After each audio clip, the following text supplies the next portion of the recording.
Hello and welcome. I'm Rick Roller, and with me is Dan Naylor, and who's our technical expert and owner of the school, as you're well aware, who will be working all the questions tonight. But tonight, we're going to be looking at various property concepts that you're going to see. And this was national test stuff, and you're really going to enjoy this tonight because it's going to prep you in an area of the exam that is extremely popular with the algorithm.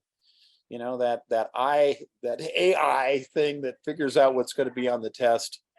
And let's just jump right in. We got a lot of questions to do. Please let us know if you have any questions, any of these questions. I'll be happy to answer them. You have a few of you tuned in tonight, but let's start with the first question. Number one, an agent's commission is determined by. What determines your commission? This is always of interest to new agents and even experienced agents. But what do you think it is? Is it the purchase agreement? Is it the listing agreement? Is it negotiation between the buyer and seller? Or is it state law? You know, commissions are regulated by the state. Obviously, if you've spent any time studying for the test, folks, you know that the correct answer to this one, the correct answer is B, the listing agreement. Because the seller pays the commission, it has nothing really to do with the buyer. State law, they don't get involved with commissions. Commissions are always negotiable. State law doesn't say it has to be this or it could not exceed that. It's an agreement between the seller and the seller's agent. And the purchase contract, it doesn't even mention the commission. So the correct answer to this, of course, is B. Thank you, Dan. Let's go to number two. Okay, F signs a listing agreement with their agent. F is married, but the property is in the name is in their name only, so they do not have to have it. What does that mean, Dan? The property is in their name only, so they did not have to have their spouse sign. So I guess it's in F's names only. So they didn't have to have them sign. So the agent's planning to show the property while F is out of town on business for a month, and they're unsure when the property will sell. So they made the listing agreement for an undetermined length of time.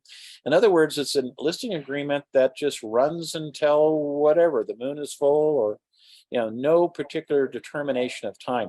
The commission will be based on a percentage of the sale price minus a discount that the agent agreed to with F. In other words, he's willing to compromise his commission a little bit because after all, commissions are negotiable. So what's wrong with this arrangement? Well, agents cannot offer discounts. And no, they certainly can if they want to. Of course, you better get your permission from your broker because who really owns that listing? The agent or the broker? The broker. And they usually have policies for this. Well, we want 7, but you could go to 6. And if you have to, you can go to 5, maybe, so they'll have a policy on that you'll know.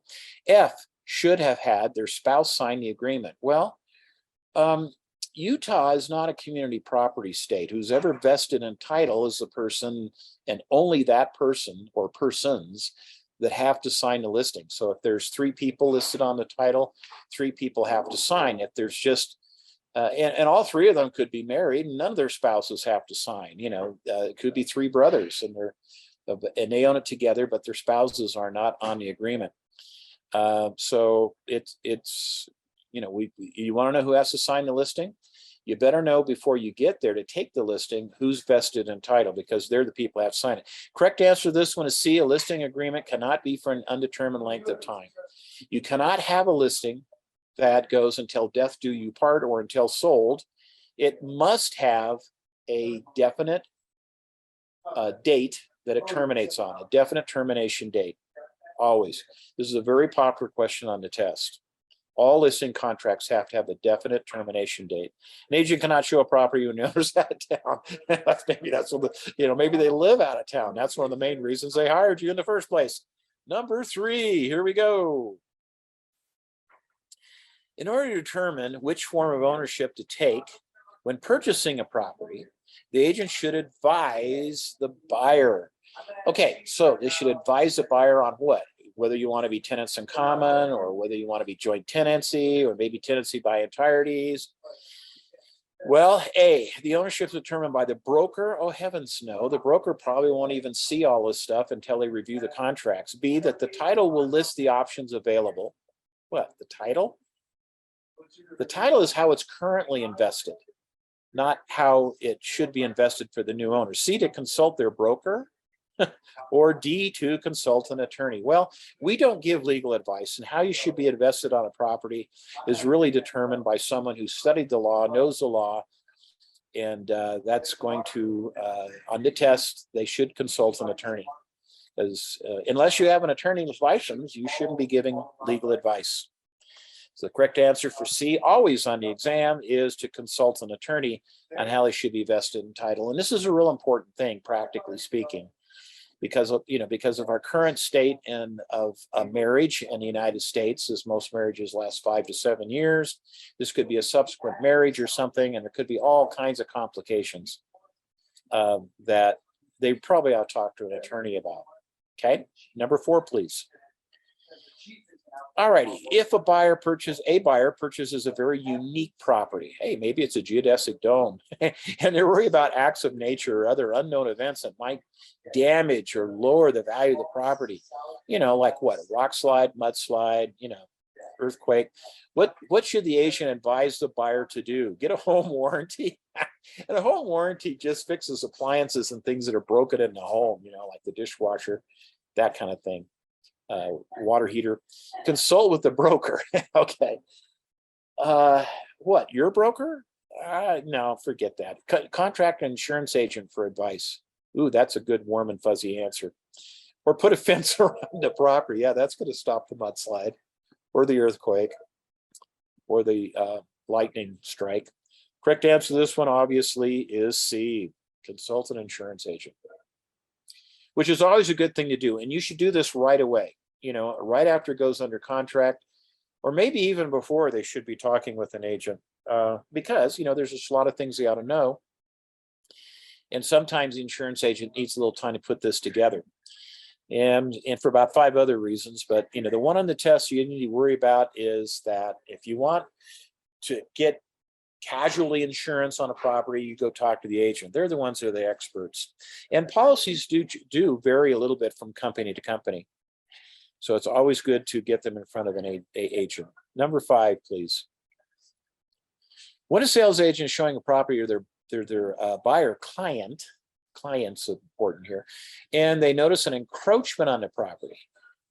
Okay, now an encroachment is an illegal trespass, isn't it? It's like a little dirt road going through the back 5 acres of this property or something.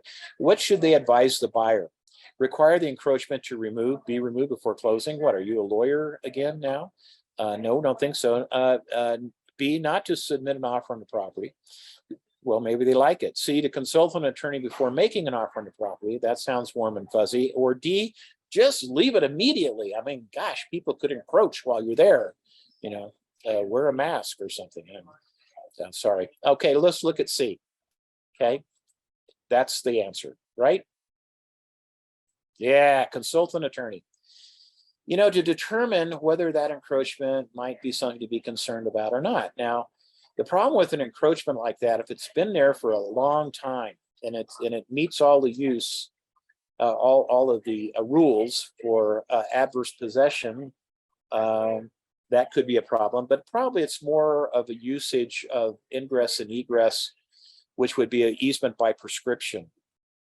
In order to get adverse possession, where someone's actually going for ownership on your property, they would have to be a very serious encroachment. They'd have to fence it and control it and that kind of thing.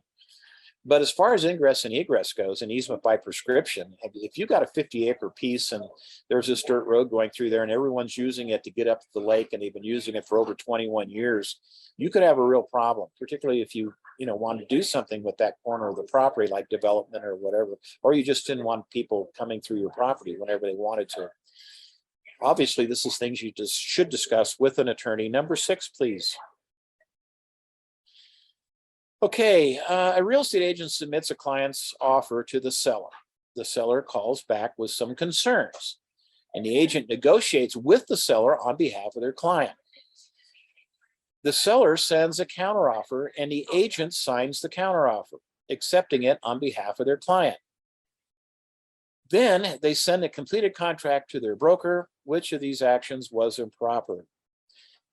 So what do you think here, guys? A, accepting the offer on behalf of a client sounds really warm and fuzzy. B, sending the contract to their broker. Well, you have to send them a copy of the completed contract, even if this one was done incorrectly. That's probably when you'll find out you made a huge mistake. C, negotiating with the seller on behalf of the client. You can do negotiating. You need to have permission, or you need to be very careful on how you put it. Like, well, I'll be happy to present it to them. I know that they do like the property, and that might be something they might consider. I don't know. And it could be things like possession or personal property that might want to stay, or the buyer doesn't want it, or the buyer does want it, and that kind of thing. Sending the offer to the seller. No, that's not a mistake. I mean, you're presenting an offer. Okay. So obviously here, once again, the agent overstepped his bounds. The only way you can sign anything for anyone is if you have a power of attorney. And most brokers will not let you do this. And the reason why is because it's a blatant conflict of interest. I was a broker and had, and it was Rick Roller and no associates at the time.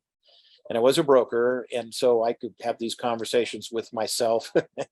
Yeah, I guess that's okay. But, it is a conflict of interest. I did have a power of attorney from my a buyer who was a long-term buyer. We bought dozens of properties together, as his agent. But anyway, let me see. If I sign this offer, because I have the right to do so, then my gosh, I'll get a commission. But if I don't sign the offer, I won't get a commission. So, therein lies kind of a conflict of interest where you're looking out for your own best interest or the interest of your client. Now, the reason we were doing that back in the day is he had very specific instructions on what I could accept and not accept. And he was out of town a lot. The guy was a world traveler. So he allowed that to happen.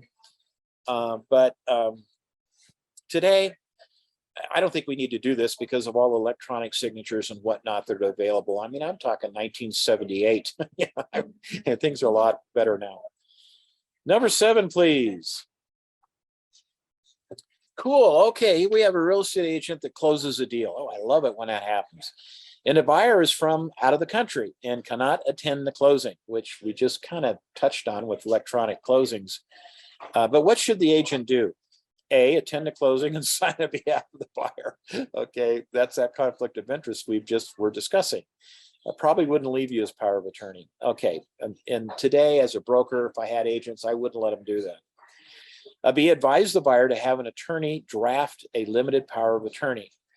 Now, the person that would be the attorney, in fact, probably wouldn't be you. It would be someone that they trusted or were related to, like their brother, sister, wife, whatever. Getting errors and omissions insurance, that only covers things that you screwed up on after the fact. Won't put it under contract, and it's going to be a mess trying to get that to work. The title company probably wouldn't.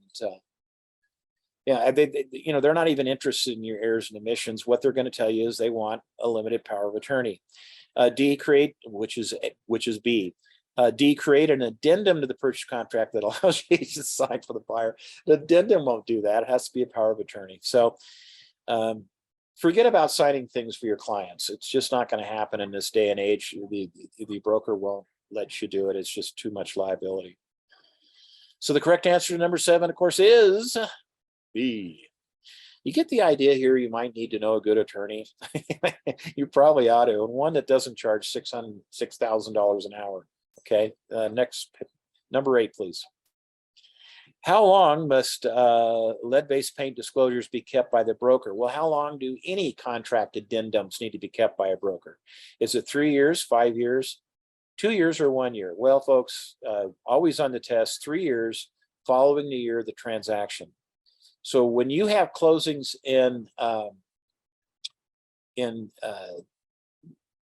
right after the first of the year, it's 3 years after the closing. So if you close something January, February, you're going to keep it almost 4 years. So you close something in December, it'll be like 3 years, 36 months, and 1 extra month because, you had that close on December 10th or something. So it's 3 years following the year of the transaction, which could be almost 4 years or just 3 years and a month or so. Okay. 3 years is the right answer here. I mean, 5 doesn't work, 2 doesn't work, and 1 doesn't work. Of course, if you add C and D together, that kind of works, but you're going to be taking the exam again. Number 9, please. Dan and I want you to get out of there the first time. Number 9, a reserve fund is often included in a management contract to allow the manager to. So a reserve fund is a fund that you have to do pay the small repairs on properties. Like a rotor-rooter, or the plumbing, had a little leak, or the dishwasher broke and it cost $100 to fix or something, Pay for large renovations like brand new carpet or putting a new roof on it. Forget about that. They're not going to have that big of a reserve fund. Unless it's a huge property and that's all going to be part of the management contract. But usually what we're talking about is a smaller fund that take care of small repairs, which is A, and that's the correct answer. Pay for larger renovations. That's usually something has to be negotiated, bid, and then the owner has to agree on it. The idea here is that you don't want to be calling if there's a water leak, you don't want to be calling your owner and say, look, we got a water leak, haven't been able to get a hold of you for 5 days, it's been leaking for 5 days. You have to have a little money set aside. You can take care of these immediate things that happen. Collect commissions? No. That's not for your commission. Or construct additions on the property. Well, addition's going to cost too much money. That's not it either. It's a small fund. Reserve fund. Okay? Small. Keep that in your mind. Okay, number 10, please. If a property manager believes that there might be a trip hazard where the floor inside of a unit is uneven, where you might just, lawsuit waiting to happen. They should inform what? The owner only, the owner and all prospective tenants, their broker only, their broker and the owner. Well, their broker and the owner sounds pretty good. The broker only, well, don't you think the owner needs to know as well? But really, the broker's not going to be out there as much as you showing the property and to prospective tenants, which you don't want them to slip and fall for dang sure, or they'll get free rent for a long time. So it's going to be the owner and all prospective tenants, but that is the best of these 4 answers, because those are the people who are probably more at risk. Your broker may never have even seen this property. Okay. Number 10, it is B. Okay. Ripping right along. Are you having fun yet? Well, the reason we do these is so that you will have fun when you actually go take the real test, because you're going to find that these concepts that we're showing you on these review tests, these short little review videos, which last anywhere from 45 minutes to an hour or so, are concepts that we know you're going to see again. The test can't test everything, but there's some things that they test all the time. And does that make sense to you? I hope so, because that's what these questions are formed around. Number 11. When a tenant remains in the property after the lease is expired, they are referred to as a tenant in common. Oh, heavens no. Tenancy by the entireties. Those are owners. Okay. Holdover tenant or encroaching tenant. They're not an encroaching tenant. Encroachment means that someone kind of went there that didn't have a right to be there. What they are a holdover tenant, which is C. Okay. They're a holdover tenant. And you need to get this settled out right away. That's why they're paying you the big management fees, is to make sure those rents are coming in, or if they're vacating, that they get the heck out when they promised they would. So you can get your new tenant in and keep that cash flow flowing. Number 12. When a tenant remains if you're hearing noise in the background, that's because I'm at a hotel in beautiful downtown Cedar City, where Dan is actually coming down tomorrow too, where Dan and I will be teaching classes for the Iron County Board of Realtors. They usually have us come down, because we're the big hitters out of Salt Lake City, right? Anyway, we know a few jokes, so they keep bringing us back. Right, Dan? And so we come and teach classes here for their board quite regularly. So it's a privilege to be down here. And for those of you that are from Iron County, you're joining a great board. It reminds me of the board I first belonged to when I started in business in Grand Junction, Colorado. It's a great board. Everyone's friendly. They're just really support each other. They don't have a lot of vicious people. It's just really a great board. S signs a lease for a strip mall located for their business. Okay, they expect that the sales will be low at the first, but they'll increase as they build a presence in the area. So they negotiate a lower rent payment at the beginning of the lease, with the rent payment steadily increasing over time. This is called an escalator clause, a balloon payment, an advancing lease, a tenancy at sufferance. Tenancy at sufferance is not the right answer. That's someone that's not paying, and we don't want that. It's not an advancing lease. That's just a made-up term. Is it a balloon payment where it's just one big balloon payment? The definition of a balloon payment is any payment that exceeds the normal periodic payments. And that's not what this is all about. What we're looking at is an escalator clause in the lease. Sometimes they call it a step-up lease because you're stepping the rents up as it goes along. But you won't see step-up lease on the exam. You'll see an escalator clause, which is kind of confusing because escalators can go up or down. But in this case, they're going up. Okay, they want to increase the rent. That, a lot of these things we're talking about tonight are definition. They're definitions. And unfortunately, when you go in to take the test, there are 450 different words that you've never heard before, hardly, that, who's ever heard of a habendum clause? That's not a term you hear in your life much, but you have to know these terms for the test. So a good deal of your time should be studying vocabulary. Number 13, please. Okay, a new business is opening. And you want to get a lease that is lower rent in the beginning, but will increase as their sales increase. This type of lease is a percentage lease, gross lease, net lease, package lease. Number 13. It's probably going to be a percentage lease because what happens is on a percentage lease, you pay a base rent and a certain percentage of your sales. Very common in certain types of businesses. Particularly common in restaurants, where they might have a base rent, and then as they have good months, they get a percentage. Restaurants, big on percentage leases. Many retail type operations, if you're in a mall, will have a percentage lease where they get a certain amount of base rent, and then during the hot, holiday season when they make a lot of their sales, the landlord actually picks up more rent at a certain percentage that's negotiated in your lease. So it will be percentage lease. Okay, number 14. Now, if a landlord fails to maintain a property in livable condition, which is also sometimes called habitable condition.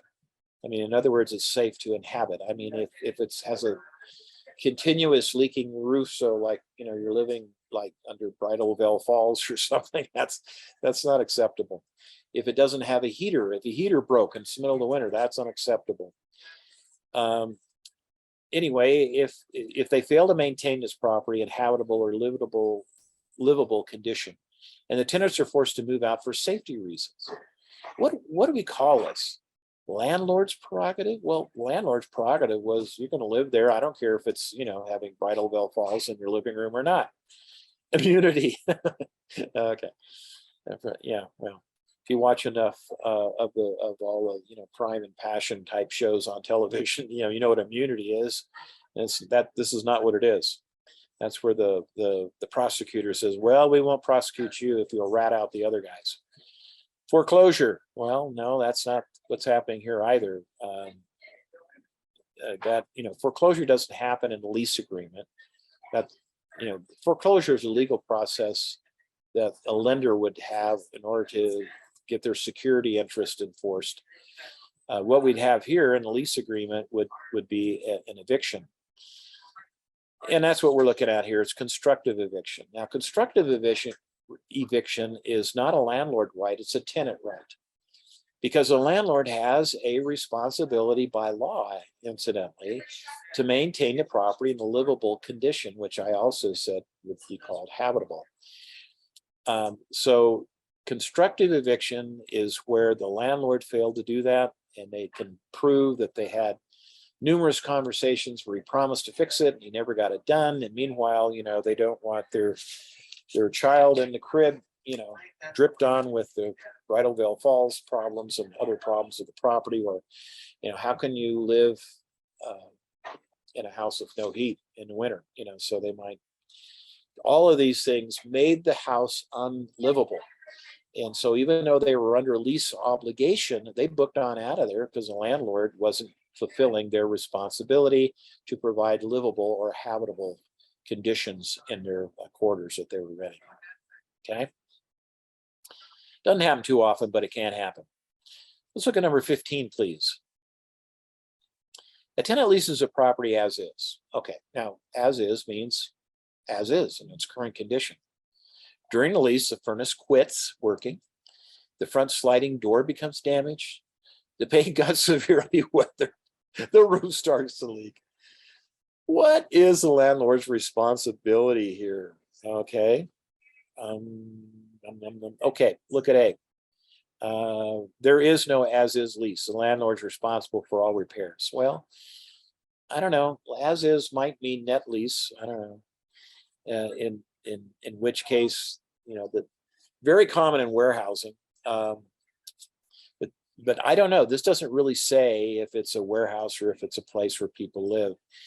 So we have to make some assumptions here. B, in an as-is lease, the landlord would only be responsible for the roof and the furnace to maintain livability. Now, believe it or not, sliding glass door is damaged. Maybe that doesn't really affect the livability that much. Paint not working out very well. I don't know. The furnace quits. Yeah, that's pretty serious, isn't it? Right? Roof leaks, that's pretty serious.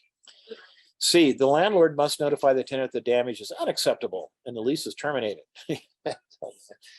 Landlords generally don't terminate leases because of maintenance problems that come along. They just would love to keep that income stream coming in. D, the landlord has no responsibility for repairs in an as-is lease. Well, the correct answer for this one, drum roll, is, Dan, hit the button. It is B. Believe it or not, it's B, because we have to make the assumption that we're probably looking at a residential property. Warehousing is the tenant takes care of everything. If the furnace went out, if the front door became damaged, if the paint started to peel, if the roof started to leak, if the water heater went out, but in residential, it's generally not done that way at all. Okay. There might be a weird one out there, but the test has to go on general concepts and principles.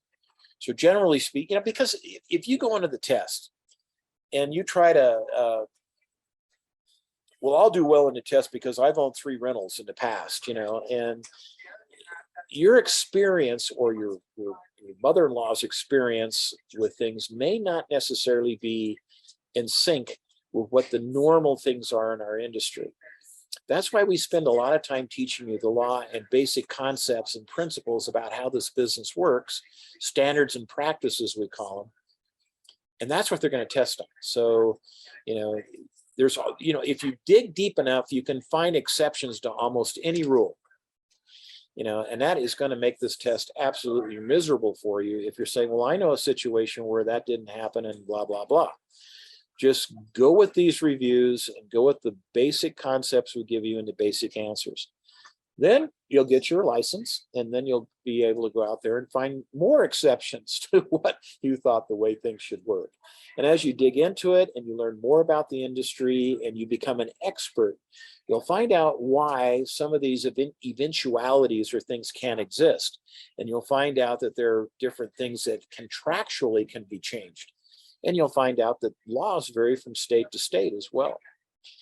And if you're really lucky and you work your tail off and you become very, very, very successful, you'll find that you'll be dealing with people all over the country. I mean, you'll be dealing with people that own property in Utah that don't even live here.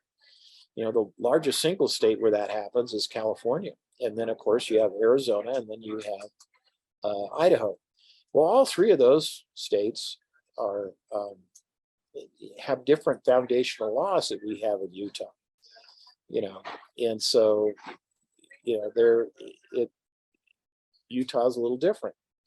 So they may own properties in California and they say, well, we're both going to have to sign the deed, even though my name is the only one on the deed in Utah. My lawyer told me that. Well, you didn't tell him that it was in Utah, because in community property states, which all three of those states are, even though your name's not on the deed, the title company is going to require that, that both marriage partners sign it anyway. Utah, if there's only one person's name out of that marriage partnership on the deed, that's the only signature we want in Utah. So as you become more and more of an expert and you reach out, maybe you'll even be dealing with people from other countries. The brokerage firm I'm with is currently we're in 9 countries now across the world. And as the world becomes, we have more international buyers coming here and all types of things. International real estate's becoming quite popular as well. And if you get into the commercial realm, which is exciting, there's a lot of out of country owners that are buying these large buildings and distribution centers, which are multi-million-dollar properties, and they need experts that can really help them put those deals together. Let's look at number 16, please. Okay, we got a property manager. He has a contract. So a property manager's contract should include each of these items. Property description, that's good. Term of the contract, better have it. Manager's responsibilities, the manager's authority, reporting requirements, and real big here, terms of compensation. That's the correct answer. A lease, well, obviously we're talking about a lease that you want to enforce, but really you have the right to help enforce that lease and manage that property because you have this management contract. A lease is what you enter into between your owner and the tenants. Many times you actually sign those leases for the owner. Power of attorney, some do, some don't. A budget for incentivizing tenants. Well, that's sounds good, but it's not proper answer. The best answer of these 4 is the terms of compensation. Really, really, really important. There's a gentleman that I know personally that actually had managed a series of tenants in common ownerships. That's called a TIC, tenant in common, and he had about 43 of them, and gotten in serious trouble with the division. One of the things that they were really upset about was that his management agreement did not clearly define how much his compensation was. Now, he had a bad lawyer too, I got to admit. He told me, I had a bad lawyer. Well, everyone says that. It doesn't go their way. But it's real clear that these terms of compensations, your terms of the compensation, how you're going to be paid as a property manager, is imperative that it's in your agreement. It's kind of like for those of us that aren't property managers, but we're selling properties, how much is your commission going to be? Well, it's the same thing here. You get certain amount of base rent, of the base rent, you get certain percentages of different things you do. You might even get, 5 or 10% oversight fee on repairs that are made. All this has to be clearly delineated in your management contract. Well, they started examining his management contracts and they found irregularities, or it just really wasn't that clear. So they made him refund $400,000+ in management fees over a 10-year period that he'd accumulated over a 10-year period. Holy cow, what a mistake that was. Of course, he lost his license also. But, there's some other problems he was doing. But, property management's been phenomenal opportunity in our industry. And whether it's good times or bad times, property managers always do just fine. Because absentee owners or owners that are accidental owners, an accidental owner is someone that, your mother-in-law died and your wife inherited the property, and you can't sell it, or maybe we shouldn't sell it, or maybe we ought to keep it, or we don't know what we want to do with it. Let's put a tenant into it for a couple of years. And so you became an accidental manager. That's not a pleasant place to be. And if you don't have the expertise, or you're living 2 states away, or it's just, you have to get someone to manage these properties. And big commercial properties all have professional management. And so, you know, there's a tremendous opportunity here. But you dang well need to be knowing what you're doing. And you know, just getting a real estate license won't do that. But just getting a real estate license in any of the specialties won't give you everything you need to know.